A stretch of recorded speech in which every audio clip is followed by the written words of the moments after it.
বিসমিল্লাহির রহমানির রহিম। আমি খবিরুল ইসলাম বাবুল, নরসিংদী সরকারি কলেজের সাবেক দুইবার ভিপি, জেলা বিএনপির সাবেক যুগ্ম আহ্বায়ক, আজকে নবগঠিত কমিটির সহসভাপতি নরসিংদী জেলা বিএনপির। আমি আমার পক্ষ থেকে বাংলাদেশ জাতীয়তাবাদী দলের নেত্রী, দেশ নেত্রী বেগম খালেদা জিয়া, তারুণ্যের অহংকার, জিয়াউর রহমানের প্রতিচ্ছবি যার মাঝে আমরা দেখতে পাই, সেই নেতা দেশনায়ক তারেক রহমানকে নরসিংদী জেলা বিএনপির কমিটি উপহার দেওয়ার জন্য অনেক অনেক শুভেচ্ছা ও অভিনন্দন জানাচ্ছি।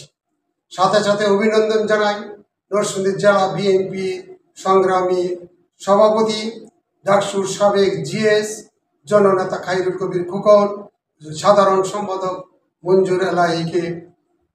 আজকে এই দিনে আশা করি এই নব কমিটিকে নিয়ে আমরা আগামী দিনে নরসিংদী শহরকে অত্যন্ত সুন্দর ও সুশৃঙ্খলভাবে নরসিংদী জেলা বিএনপিকে আমরা ঢেলে সাজাবো এবং খায়রুল কবির খোকন এবং মঞ্জুর এলাহির নেতৃত্বে আগামী সংগঠন অত্যন্ত শক্তিশালী হবে।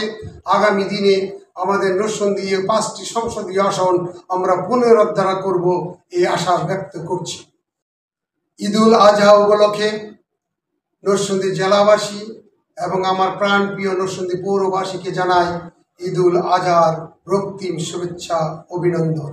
সাথে সাথে আসুন আমরা ঈদুল আজহাকে উপভোগ করি, সবাই মিলে আমরা একসাথে কাঁধে কাঁধ মিলিয়ে সমাজ গঠনের কাজে এবং সংগঠন আমরা সুসংগঠিত করার কাজে ঝাঁপিয়ে পড়ি।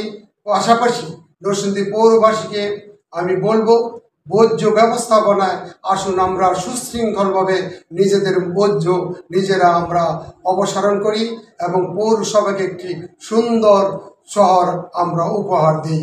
জনগণ, নরসিংদী মানুষ জানুক নরসিংদীর পৌরবাসী অত্যন্ত সচেতন এবং আমরা আসুন ঐক্যবদ্ধ হই এবং আগামী দিনে আমরা এই শহরকে সুন্দরভাবে সাজাতে চাই। সবাইকে ধন্যবাদ।